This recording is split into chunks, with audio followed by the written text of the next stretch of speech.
primeiro ponto, assim, a distinção é muito mais para a gente dialogar sobre isso do que necessariamente para excluir.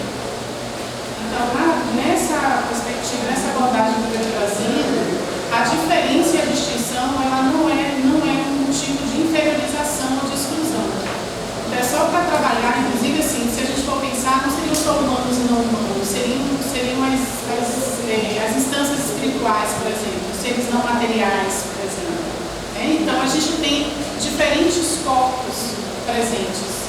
Então, a distinção é mais por uma estratégia didática para explicar do que necessariamente essa lógica de separatividade. Porque a gente trabalha com a lógica de comunhão.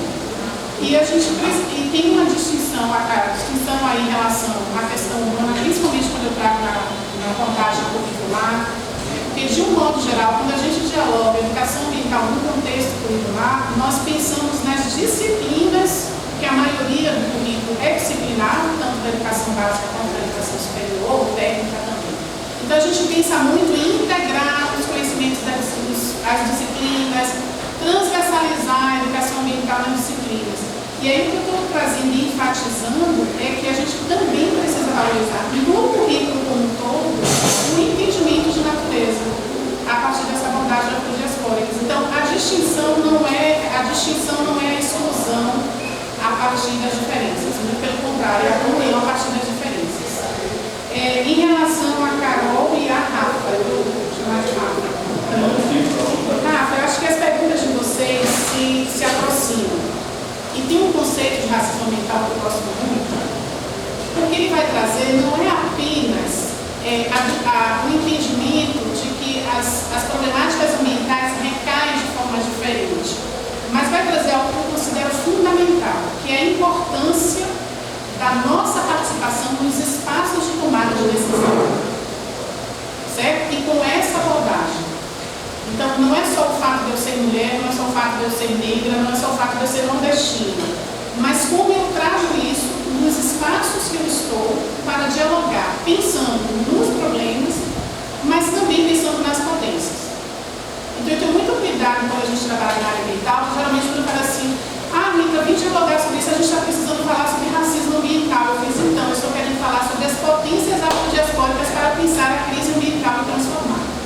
Então, exato. E isso serve, gente, essa mesma lógica serve quando a gente vai pensar a questão de gênero, quando nós vamos pensar no processo de acessibilidade das pessoas com deficiência. Então, o movimento, a partir dessa ideia, eu faço uma escolha de trabalhar a partir de uma perspectiva afrodiaspórica, mas é uma base que serve para cooperar, que é a lógica da inclusão. E não mais alguém falando sobre mim, mas eu falando sobre mim.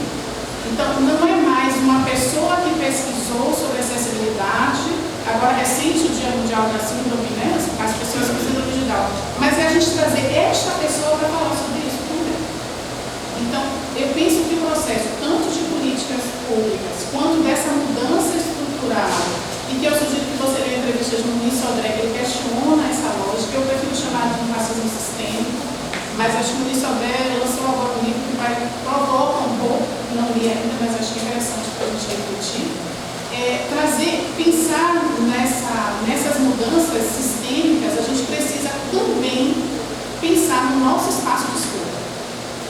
Porque o corpo fala, eu retomo o que eu disse, o corpo fala uma mudança. O corpo fala quando ele não consegue se movimentar aqui na frente porque é cadeirante. O corpo fala, a questão é qual é o meu espaço de escuta, qual é a minha disponibilidade para escutar. Então, essa proposta aqui é muito mais para a gente pensar no nosso processo de fala, mas também no nosso processo de escuta, a partir de princípios de integração, a partir do reconhecimento que nós somos corpos potencialmente criativos, a partir do princípio da natureza, vindo a partir dessa abordagem afrodiaspóricas. Então, eu acho que no campo das políticas públicas e também nessas transformações sistêmicas, a gente precisa abrir mais na área de educação ambiental, mais especificamente, curricular, esse diálogo com gênero, com raça, com etnia, com acessibilidade, de forma explícita. Porque não é mais, a gente já viu que não é suficiente a gente trabalhar na educação ambiental crítica a partir de classes, não é mais suficiente a gente apenas ter o termo socioambiental, Porque em muitos processos nós não somos considerados humanos dignos de direitos. E se não somos considerados humanos dignos de direitos, não tem porquê no socioambiental a gente fazer parte enquanto sujeito potente de conhecimento. E não apenas, eu gostei muito da fala da professora Sandra, né? E não apenas pessoas que precisam ser salvas com ideias mirabolantes. Então eu vou por esse caminho. Uma resposta pronta, imediata, não tem. Talvez o Marcos Sorrentino, que tem uma trajetória muito longa em políticas públicas, no diálogo vai ajudando a pensar, né? Mas é uma construção coletiva mesmo. Mas mais do que tudo, é a gente começar a trabalhar, e aí a professora Regina trouxe isso também, a gente começar a trabalhar com outras abordagens, de forma equitativa.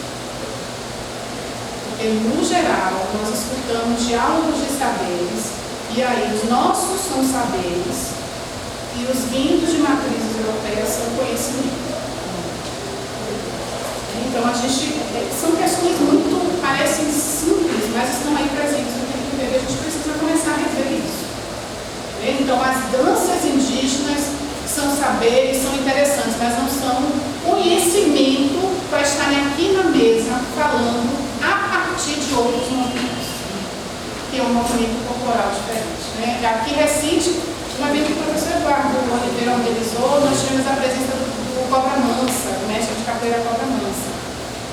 E foi interessante, eu não consegui pegar todo o processo, como ele ia fazendo o movimento para a gente entender os conceitos que eles estavam trabalhando. É outra lógica.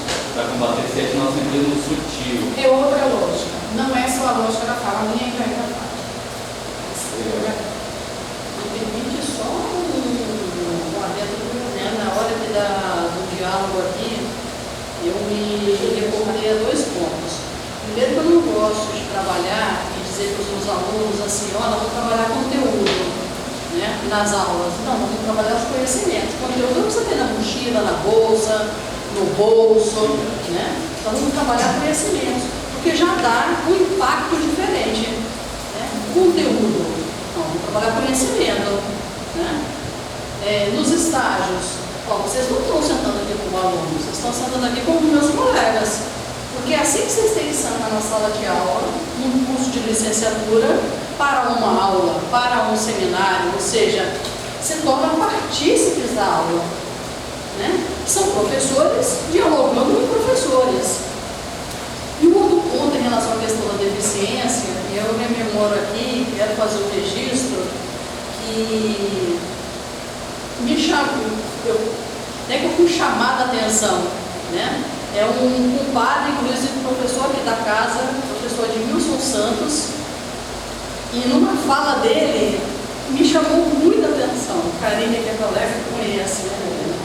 Ele falou assim, é interessante que quando a gente vai para algum local, e ele, sempre que ele está, ele faz esse registro, seja o espaço que for, vai se tocar o hino nacional.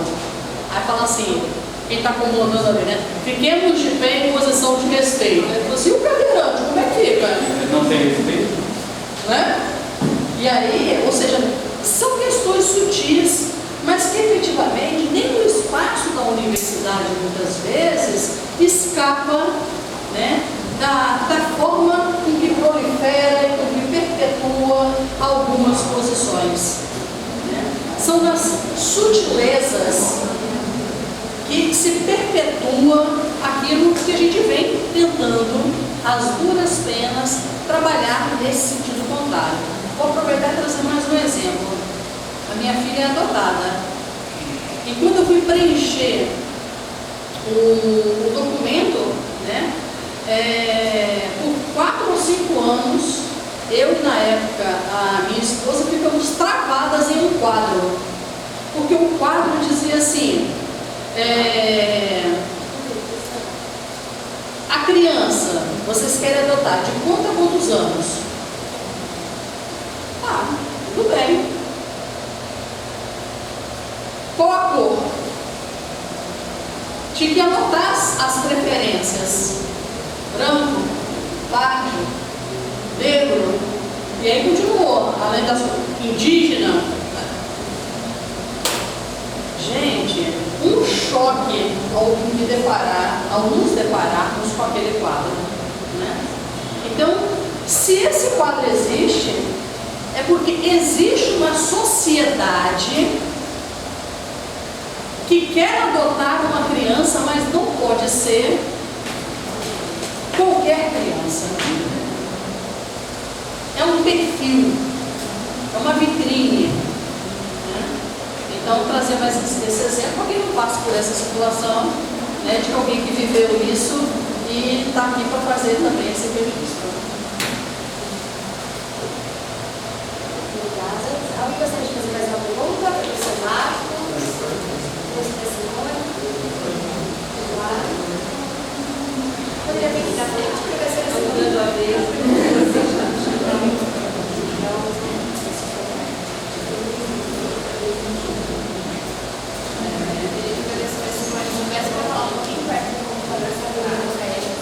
Quero primeiro agradecer a mesa, as três professoras, a professora Anitta, a Regina, a Sandra, ao Fernando, além também de Nito, e a você, Carol, por essa mediação sensível. E a minha questão vai para o Fernando. Nessa perspectiva do corpo que está tão falado aqui nesse seminário, né, o corpo que atravessa os corpos, o corpo incorporado, e o que você fala de uma educação do corpo inteiro, uma educação de ser inteiro nessa conexão da rede da vida, eu queria que você trouxesse um pouco mais pistas para a gente ouvir os sussurros desse corpo, antes que ele grite, ou que eles gritem, como já estão gritando muito nas salas de aula, em todos os espaços que a gente circula, mas eu falo mais da sala de aula, de professoras, professores, de crianças, já desde a educação infantil.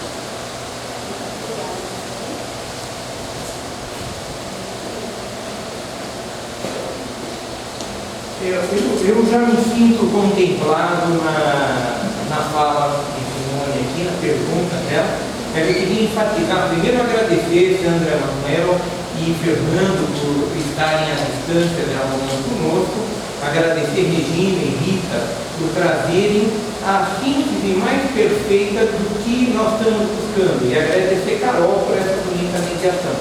A síntese, para mim, está nesse jogo entre a filosofia e a pedagogia. Então, essa mesa, ela explicita de uma forma muito clara o desafio que está colocado para nós, que é de âmbito filosófico, é de uma busca por outra cultura da terra, do território, dos corpos, né, por uma construção cultural que dialogue com os saberes ancestrais, mas que também dialogue com os desafios da modernidade, né, dessa modernidade tardia, e dialogue no sentido de compreensão ampliada e de tradução disso em procedimentos que possam chegar na sala de aula, nas nossas intervenções educadoras, sejam elas em quais locais acontecerem. Então eu quero deixar aqui a gratidão por vocês, no conjunto, fazerem essa provocação da complexidade da problemática que nós estamos trabalhando, e pedir que vocês, nas considerações finais, apontem, se possível, que caminho nós podemos percorrer para isso se transmutar para além de desafios e em possibilidades de implementação de políticas públicas que Rita aqui quis jogar para nós mastigarmos e pensarmos juntos. Obrigado.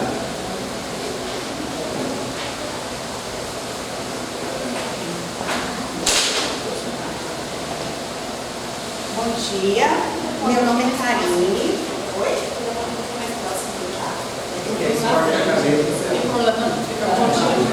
Fique à vontade. Mais pra cá. Fica do som, diferente ao microfone. Pronto. Bom dia, eu sou Karine, eu sou professora do ensino médio no Instituto Federal. E aí, diante da fala de todos os professores, eu fiquei o tempo todo pensando no meu processo de trabalho, né, na minha saída, no meu processo de trabalho, na minha postura como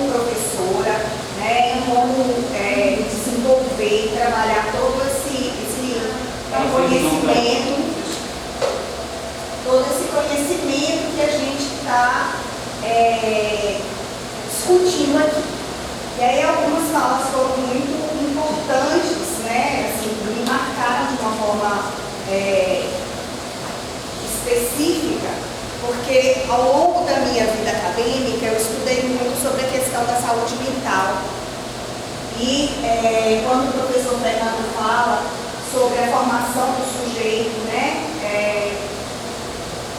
de uma forma completa, e outras falas vão aparecendo também, principalmente a de professora Regina, quando ela traz a questão de estarmos trabalhando com um livro engessado, eu fico refletindo sobre como trazer essa proposta, principalmente trazida pela professora Rita, né, pela professora Sandra, para o meu espaço de trabalho.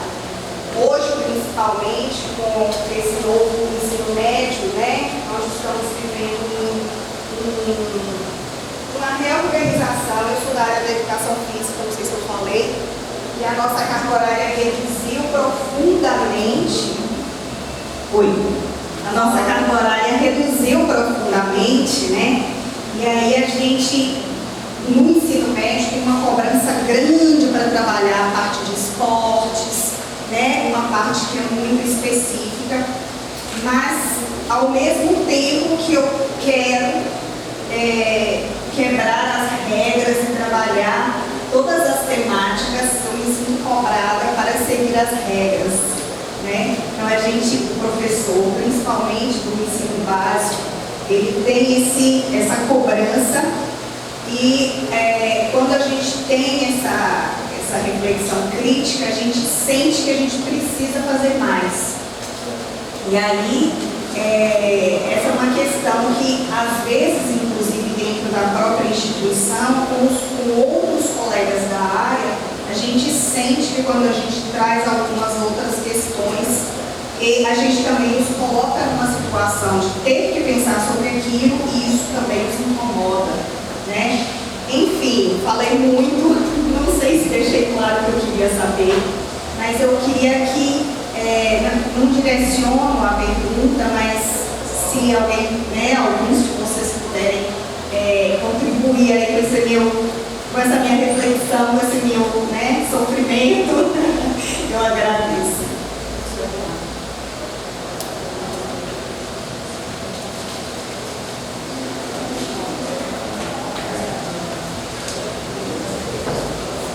Bom dia, desejar boa tarde.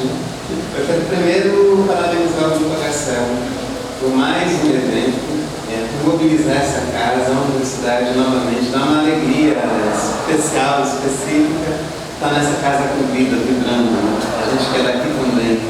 E por falar nisso, por falar nessa casa, que é uma casa de ensino, pesquisa, extensão e gestão, como me lembrou Regina, eu tenho a impressão, como eu estou diante de uma mesa como essa, agradecer a todas vocês, e no todas o Fernando está incluído, eu tenho a impressão, a nítida impressão, que a gente precisa de realfabetizar-se, novamente. Quando, por exemplo, entra o tema de cultura, o que é mesmo cultura? Entra o tema de natureza, o que é mesmo natureza? Entra o tema do corpo, o que é mesmo o corpo? E assim por diante. Eu tenho a impressão de que a herança de educação que nós recebemos é avessa à proposição dessa mesa, por exemplo. Porque elas quase sempre são sectárias, são dicotômicas. Como exemplo, a gente foi educado na dicotomia, por exemplo, homem-mulher, preto-branco, trans, cis, rico-pobre e assim por diante. Natureza, cultura, corpo e mente. E esse tipo de separação é absolutamente improdutivo do ponto de vista da inclusão, da ética e desse reordenamento epistemológico que vocês estão reclamando para todas nós. Né? Só que isso é um desafio tremendo, absoluto. Não é que nada valeu até aqui, não é isso que eu estou questionando ou perguntando, mas é que é necessário um reordenamento epistemológico, ético e estético para que a gente possa cumprir na ação, e aí junto às políticas públicas, eu diria para quem e para além das políticas públicas, esse reordenamento no mundo. Eu queria saber de vocês, é uma pergunta pequena de grande extensão. Eu queria exatamente saber de vocês, na mesa inteira, como é que você está esse ordenamento epistemológico, ético e epistêmico, essa realfabetização, né, dos corpos, da cultura, etc. Me incomoda demais essa história de cultura de um lado e natureza de outro. E mais ainda, quando se fala da natureza, do lugar da cultura. Quando seria exatamente o inverso, né? Sendo a natureza o nosso lugar comum de existência, sendo nós mesmos natureza, é estranho fazer muitos dos nossos intelectuais, inclusive que nos orientam na discussão, corroboram a separação natureza-cultura e corpo e espírito e assim por diante. Então, a perspectiva inclusiva, includente, tudo ao mesmo tempo agora, exige necessariamente um reposicionamento diante da gente mesmo, do outro, disso que a gente chama de natureza, que é já eu e o outro em relação. Então era só essa questão.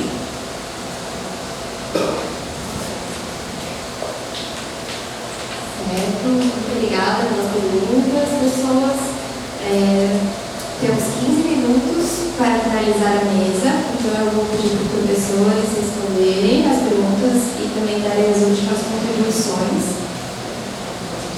E já se despedir também, novamente, para finalizarmos em breve essa mesa, essa roda de conversa. Professor Bernardo, por favor, poderia começar?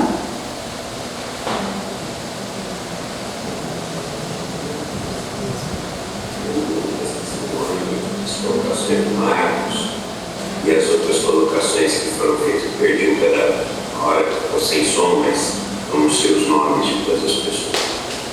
Mas eu acho que uma questão muito importante num contexto como esse que a gente está hoje, nesse final de manhã, início de tarde, assim, não dá para a gente continuar com uma educação ancorada na razão, ancorada no conhecimento. Nós precisamos retomar, na verdade, a educação ancorada na sabedoria e na experiência, que é o que eu chamo de educação visceral. Você precisa sentir aquilo que você, a experiência que vai te transformar. Então, esse modelo que hoje é uma epidemia da educação, de ter conteúdo, de transmitir conhecimento, nós precisamos retomar o tempo dos mestres. O mestre é aquele que, antes de tudo e mais nada, reconhece a sua própria luz, reconhece a sua identidade. E desse lugar, essa experiência, é capaz de reconhecer a luz e a experiência possível do aprendiz.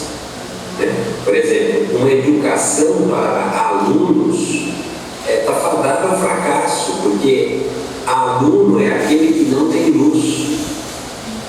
A palavra aluno diz a negação, luna, luz. Então, se eu estou se eu me coloco no lugar de quem vai falar com alunos, com seres sem luz, já começamos mal. Então, nós precisamos retomar uma educação que reconheça, antes de tudo e mais nada, a luz, a fonte luminosa, radiante, que somos cada um de nós. E talvez o educador seja aquele que vai ajudar a pessoa a remover os obstáculos à plena radiação dessa luz. E isso se dá fundamentalmente no hemisfério direito do cérebro. Se dá fundamentalmente com a atitude contemplativa. Se dá fundamentalmente na prática da meditação. Então, como diz a Regina Migliori, tem vários trabalhos muito práticos, muito assim, importantes sobre o impacto da meditação no ensino e na educação, nos ajuda a compreender a importância de mudar a perspectiva, né, de uma educação ancorada em conhecimento cristalizado, passado por meio de lógica racional exclusiva, para uma educação da experiência, passada por meio de oportunidades contemplativas que a fenomenologia, né, a metodologia fenomenológica possibilita. Hoje, a prática, né, como a Simone estava falando, a prática médica que a gente realiza é ancorada, é fundamentada num olhar fenomenológico do ser, nas suas várias dimensões. Né? Nós somos compostos de várias dimensões: dimensão física, metabólica, vital, mental e supramental. Então, é muito importante que a gente reconheça não só a relação com a diversidade dos seres materiais, mas também e principalmente dos seres imateriais. Eu hoje estou aqui em Águas de Vitória, terminando um programa termal que retoma, que recupera, né, a sabedoria de Epidauros em 700 anos antes de Cristo. Então, nós precisamos lembrar que se estamos aqui hoje fazendo esse simpósio, é porque durante milhares e milhares de anos a humanidade foi conduzida pela liderança feminina, que, sensível ao ambiente, era capaz de guiar os grupos nômades que buscavam alimentos. A nossa falência enquanto humanidade decorre da androcracia, né? Essa forma de governo que é exercida principalmente pelo homem ou pelo masculino, focada na ambição, exercida pelo poder violento. Né? Essa forma de governança, ela surge na humanidade principalmente associada à agricultura, porque quando surge a agricultura é necessário ter força para manter aquele território que foi plantado. Mas perdemos essa sensibilidade que nos guia a passos sustentáveis e amorosos em relação ao planeta Terra. Então a gente precisa retomar essa mente contemplativa que é capaz de conectar, de integrar, de nos reposicionar diante da rede da vida. E sair desse isolamento que a lógica, a razão, o pensamento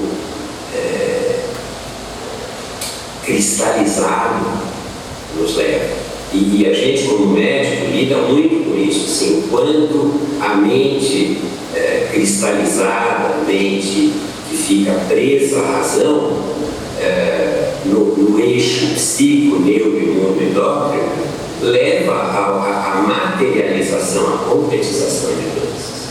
Eu sei que aqui o tempo é curto, mas a gente enviou para esse evento, esse simpósio, um artigo um pouco mais descritivo, falando exatamente sobre isso. O título é A Educação Causa da Pandemia ou da Sindemia, mas também potencial solução para esse momento. Né? Então, se a gente conseguir revitalizar uma educação do ser inteiro, da alma, em todas as suas dimensões, com certeza a gente começa a caminhar pela luz, né? Um momento mais fecundo. Se alguém tem alguma dúvida do que a androcracia pode fazer, é só a gente olhar um pouco para esses exemplos, né? Como Trump, como Bolsonaro, e ver como uma atitude fundamentalmente androcrática é deletéria e destrutiva. Vamos ver se a gente consegue aqui revitalizar. É muito fácil começar. Comecemos, cada um e cada uma de nós, a meditar 2 vezes todos os dias. A nossa vida vai mudar com isso.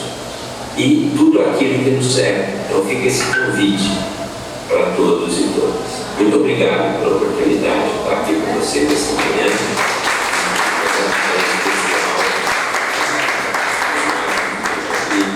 Simone, esse casal aqui.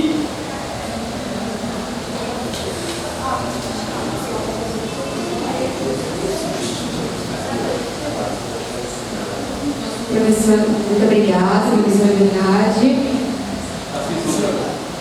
Muito obrigada. Desculpa a microfonia, mas muito obrigada, professora Verdade. Professora Sandra, poderia resolver e finalizar? Finalizar, por favor. Bom, obrigada mais uma vez. O que eu acho que ficou claro aqui é que nós temos que, é necessário começarmos a refletir e também implementar novas metodologias. O modelo que nos guia está cada vez mais a provar-se ineficaz. O modelo de educação, o modelo de concepção, compreensão e ação no mundo é limitado, não nos permite sair da dimensão de forma generalizada, bastante caracterizada por esta atitude de consumo, por esta atitude centrada no indivíduo, pela busca do ganho, do lucro, que limita outras dimensões e outras formas de perceber o mundo e outras cosmologias. No nosso contexto africano, especialmente aqui na nossa vizinha África do Sul, a filosofia Ubuntu, por exemplo, ganhou grande aderência pela forma como responde às formas de compreensão do que é o ser.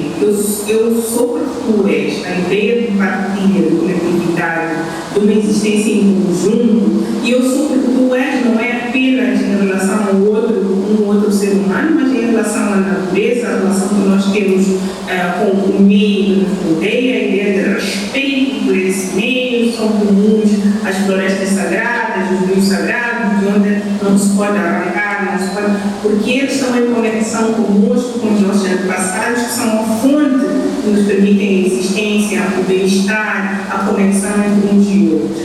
Então, estas formas distintas de racionalizar, de conceber o mundo, não tem espaço no nosso sistema de educação, não tem espaço na forma como políticas são conceptualizadas na generalidade. Isto leva, de facto, a que nós nos tornemos, cheguemos a esta crise que nos encontramos agora, que nos falo. Nós tivemos uma manifestação aqui em Moçambique no sábado, em que cidadãos jovens que não fizeram nenhum tipo de estragos foram atacados pela polícia com balas, com gás lacrimogéneo, quando não há uma consideração pelo outro. Esta forma de gerir estados agressiva, autoritária, autocrata, reflete também essa falta de empatia, essa falta dessa noção de colegialidade, coletividade, grupo, que a minha existência depende do bem-estar e da existência do outro.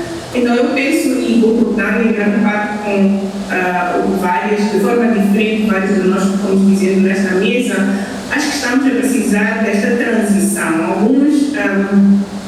Alguns cientistas sociais falam de conceitos como de descolonização, que eu tenho alguns receios com isso, porque continuamos a colocar a nossa referência da nossa existência no processo de colonização. E acho que nos torna refém de pensar a partir neste caso da colonização, e não a partir de outras formas distintas de ser, algumas pré-existentes da colonização.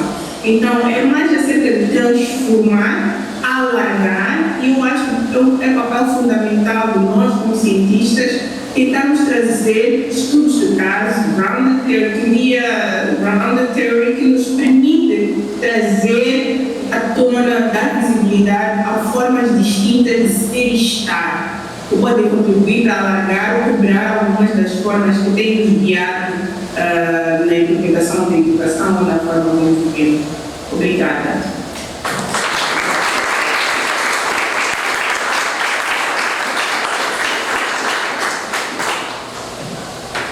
Obrigada, professora Sandra. Agora eu peço para a professora Rita das últimas contribuições, por favor.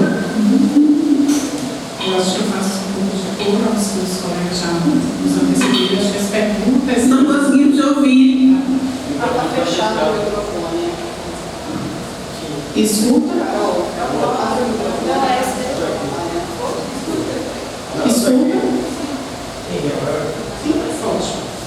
Então, eu agradeço as falas que antecederam, porque, de fato, comunam com algumas questões que eu vou trazer aqui. Não tenho respostas prontas, se tivesse no caneta dialogando. Acho que esse é um ponto de partida. O diálogo resulta justamente da busca por respostas. Mas alguns comentários trazidos por Marcos sobre caminhos para políticas públicas. A professora Carminha falando como é que a gente faz isso na escola, né, Carminha? Vem na escola, eu sei o que é isso. E o Eduardo provocando como a gente fazer esse redirecionamento epistemológico. Eu acho que elas se cruzam muito quando eu começo a pensar que, primeiro, a gente começar a entender a educação ambiental, mais especificamente a natureza, como concepção educativa. Acho que trazer isso e sair da lógica da temática, cara, de uma forma que ajuda. E aí é um movimento que eu faço como professora, que é questionar, mas também me questionar. Porque eu tenho que entender, como nós tivemos uma formação eurocêntrica, dicotômica, é difícil, acho que o Eduardo trouxe algo que é interessante, que assim, a gente precisa se alfabetizar de fato, reconhecendo o que nós já conseguimos até aqui e o quanto nós precisamos avançar. Então, muito cuidado também para não jogar fora o legado que nós trazemos. Mas esse processo constante de me questionar, e aí complemento com a fala do professor Fernando, quando ele diz a importância da meditação, esse é um exercício que eu tenho feito. E aí eu penso que algumas saídas elas estão no micro e no macro. Essa semana eu conversava com a professora Silvana e o professor Marcos sobre algumas mudanças que eu fiz em minha vida. Então, às vezes a gente está pensando no macro das políticas públicas, mas a gente não está pensando na minha relação com a Carol. Então, eu penso que essas mudanças, elas vão desde as reflexões dos referenciais epistemológicos que nós utilizamos para trabalhar, enquanto educadoras, professoras, mas também na nossa vida. Eu acho que isso é importante.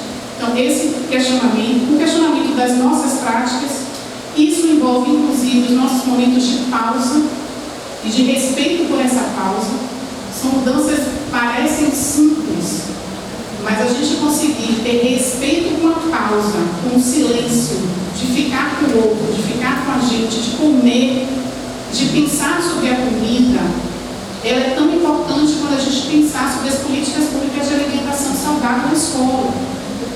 Então, o caminho que eu vejo é esse movimento micro-macro no coletivo. Né? Eu falei de questionar e pensar nessas ações coletivas e individuais. Então, não acho que seja um caminho solitário, não acho que tenhamos mártires ou pessoas que não salvaram o mundo, mas eu acho que são processos de transformações que a gente precisa estar constantemente pensando como fazer. Por que eu trabalho esse conhecimento, como eu trabalho, como eu faço abordagem, como eu faço, como está a minha relação com o outro, né? Esse outro, sabendo que esse outro é parte de mim. Então eu vou nesse tripé de pensar essas articulações. E aí, finalizando, eu queria trazer uma fala que eu estava procurando um escrito aqui de Macota Valdina. Eu acho que é muito forte, é algo que me tocou muito, principalmente para mim, enquanto mulher negra, professora, que optou por trabalhar com educação ambiental, no mundo científico, né? E é uma opção que vem da minha família, da minha infância de pedir a bênção aos mais velhos, da minha infância de comer em cima da árvore, da minha infância de arrancar fruta no pé, de pedir licença, de saber que algumas plantas não podiam tirar durante o dia, ou depois do sol se pôr e tal, mas que não tinha nenhuma base científica na minha família, né? Mas isso tem a ver com ancestralidade. E aí tem um trecho dela que ela diz assim, tem um vídeo assim, que ela vai falar sobre isso, bem curtinho. Ela diz assim: ancestralidade para mim é tudo que vem antes de mim. natureza é minha ancestralidade. A ancestralidade não foi o homem que fez. O homem veio depois de toda a natureza criada. A minha ancestralidade é toda a natureza que foi criada pela primeira semente viva que iniciou esse mundo. Minha ancestralidade é a natureza. E é essa convocação de trazer a minha ancestralidade como natureza que hoje eu estou buscando caminhar, me questionando e questionando os tempos de crise de transformação. E assim eu termino agradecendo ao Aracel, aqui, em especial a professora Maria Cecília, que foi quem me apresentou esse grupo, a todas as pessoas aqui presentes, a Carol por essa mediação, por esse desafio de fazer a mediação, a todos os membros da mesa, a todas as pessoas que não estão visíveis aqui e que contribuem e contribuíram para a minha existência, para a nossa existência, para as reflexões que nós fizemos aqui e para as mudanças que nós faremos a partir daqui. Gratidão.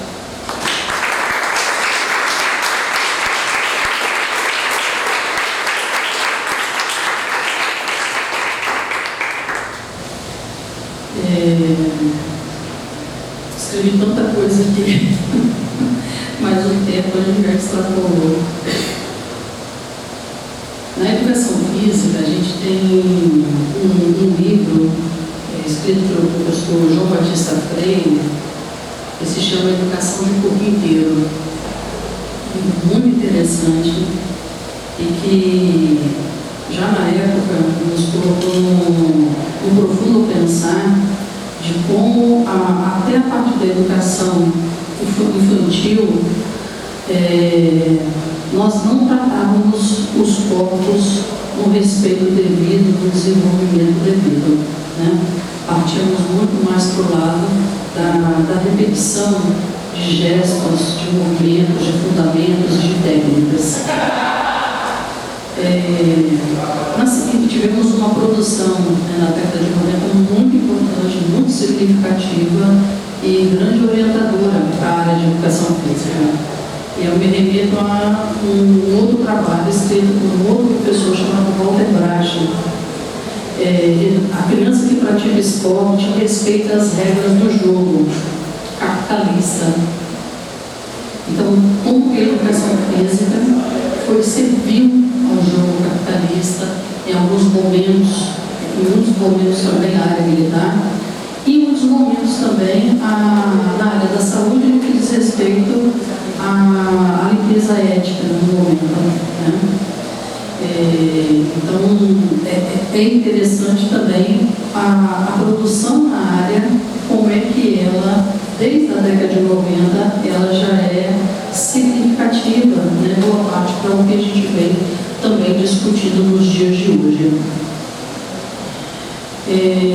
Eu lembro que desde a década de 90, já atuando nas escolas da educação básica, eu trabalhava na perspectiva de não separação nas aulas de educação física de meninos e meninas, que é um posicionamento em relação à questão de gênero. Nós estamos em 2023, eu estou falando lá no século passado, já a partir de 1920, ou seja, apesar do movimento trabalho, de um imenso trabalho, nós ainda nos deparamos nos dias de hoje, em muitos momentos, por exemplo, na aula de educação física, ainda com a separação de meninos e meninas nas aulas de educação física. Karina, eu vivencio também isso que você nos traz em relação aos institutos federais aqui da Bahia, né, porque os meus alunos também fazem estágio aqui, né, no IFBA de Salvador, né? E é interessante também como muitos dos alunos e muitos de nós não sabem absolutamente nada, e trazendo um pouco para a minha área de educação física, em relação aos jogos indígenas, que, diga-se de passagem, não são trabalhados na área de educação física. É um desconhecimento completo, ou seja, a gente também não vai, né, buscar saber essa cultura desses jogos, desses espaços. Aqui nós temos um professor do Departamento 3, o professor Ney, que é muito próximo, né, dessa área. Então, deixo aí já também um horizonte em relação a essa questão para quem aí se interessar. Também veio, e agora há pouco chegou aqui meu colega, meu irmão Alexandre Oxley da Rocha, professor da Universidade Federal do Espírito Santo, a qual eu tive a grata satisfação de compartilhar com ele e sua família, Abel, também está aqui presente, sua esposa, durante um bom tempo, numa escola particular em Santa Teresa, no Espírito Santo. Né? E lá nós trabalhávamos nessa formação na área de educação física, e aí com uma grande vantagem, né, de estarmos próximos ali, cercados, na verdade o nosso quintal era a Mata Atlântica, e trabalharmos um pouco de alguns componentes numa relação direta, né, com esta natureza regulada, né, onde nós trabalhávamos com papel, comida madeira, ou seja, fazia parte realmente desse processo aí de formação, de experiência, de atividades de extensão. Então, a minha fala aqui só vem se a somar com os colegas que me antecederam aqui, né? Essa experiência, como trabalhar isso, eu acho que faz parte muito do nosso documento enquanto pessoa, porque a partir do momento que a gente se apropria, apreende esses conhecimentos e faz com que eles passem a fazer parte do nosso dia a dia, muito mais facilmente a gente também vai trabalhar essas questões nos nossos espaços de formação. Vou ficando por aqui, agradecendo a todos a participação presencial, agradecer o compartilhamento aqui na mesa cultural, aqui com minha colega Rita, agradecer Carol, né, por toda a assessoria que antecedeu a mediação dela na mesa. Então, muito obrigada, Carol, pelo carinho. Recebo aqui também a gratidão da minha pessoa em relação ao grupo e todo o grupo que está trabalhando nesse processo, tá certo? E obrigada também aos colegas que virtualmente, né, participaram aqui conosco para desenvolvermos esse tema tão rico e tão caro, tempo de crise e tempo de transformação, corpos, culturas e meio ambiente. Obrigada.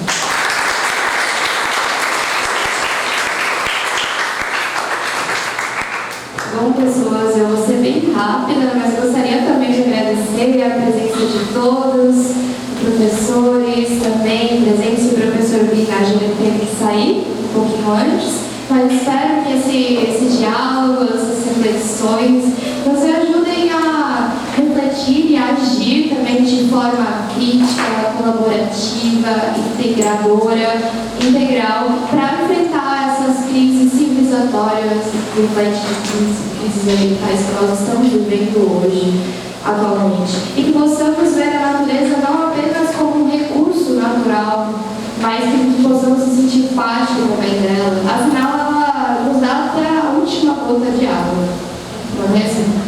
E aí eu trouxe a última fala, a Carolina Maria de Jesus, para a gente fechar essa mesa, que ela diz o seguinte: dizem os velhos que no fim do mundo a vida ia ficar insípida. Creio que é história, porque a natureza ainda continua nos dando de tudo. Temos as estrelas que brilham, temos o sol que nos aquece, a chuva que cai no alto para nos dar o pão de cada dia. Gratidão, pessoas!